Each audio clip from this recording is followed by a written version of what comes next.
video berikut ini. Mengenai organ gerak pada makhluk hidup, Allah Subhanahu wa Ta'ala berfirman dalam surat Al-Qiyamah ayat 3 dan 4.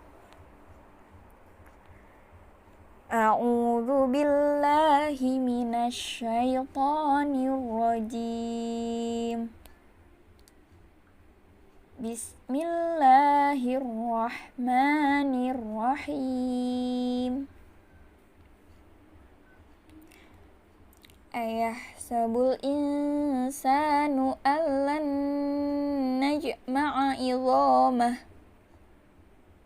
bala qadirina ala an nusawwiya bananah. Shadaqallahul azim. Berdasarkan video tersebut, kita dapat mengetahui bahwa hewan bergerak dengan cara yang berbeda-beda. Contohnya, burung bergerak dengan cara terbang. Kuda bergerak dengan cara berlari. Ikan bergerak dengan cara berenang. Dan kelinci bergerak dengan cara melompat. Nah, berdasarkan contoh tersebut, maka kita dapat menyimpulkan salah satu ciri makhluk hidup yaitu bergerak.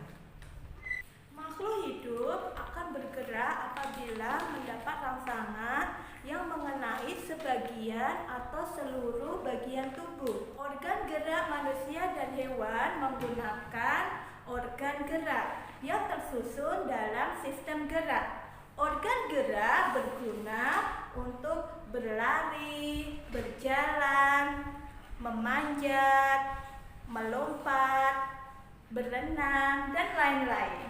Tahukah anak-anak, organ gerak pada hewan dan manusia memiliki kesamaan. Alat gerak pada hewan dan manusia ada dua macam, yaitu alat gerak aktif dan alat gerak pasif. Kedua alat gerak ini bekerja sama dalam bentuk pergerakan. Nah, kerjasama antar alat gerak tersebut membentuk suatu sistem yang dikenal dengan sistem gerak. Oke, tahukah anak-anak hebat mengapa tulang disebut sebagai alat gerak pasif? Karena tulang tidak dapat bergerak dengan sendirinya. Tanpa adanya alat gerak aktif yang mempengaruhi tulang, maka tulang-tulang pada manusia dan pada hewan akan tetap diam dan tidak akan dapat melakukan pergerakan. Sedangkan otot disebut sebagai alat gerak aktif karena otot memiliki suatu senyawa kimia yang membuatnya dapat bergerak. Baik anak-anak hebat, setelah kalian mengetahui tentang alat gerak pada manusia dan hewan, mari sekarang kita membuat cerita dengan tema alat gerak. Sebelum membuat cergam, tahukah kalian apa sih itu cergam?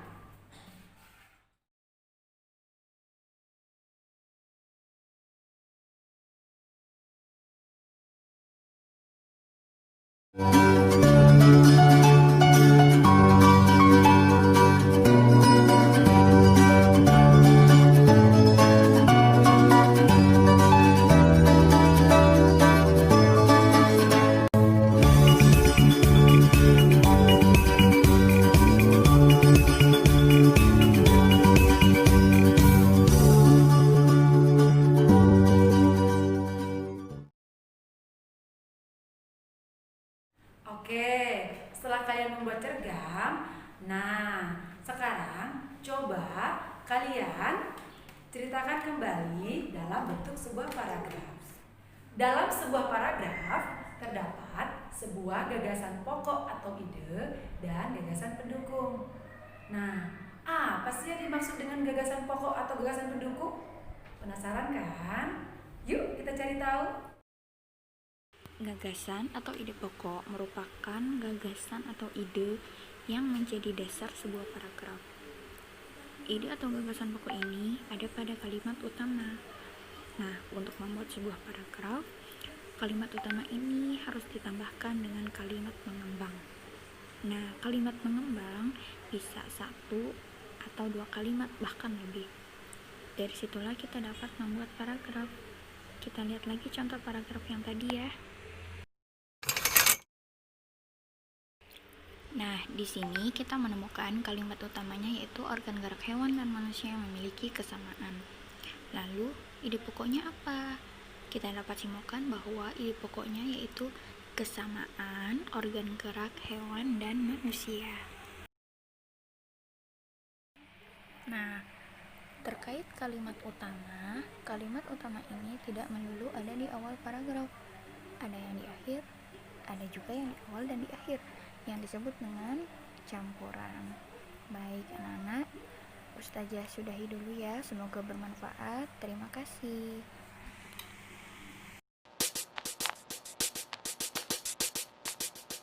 Wassalam.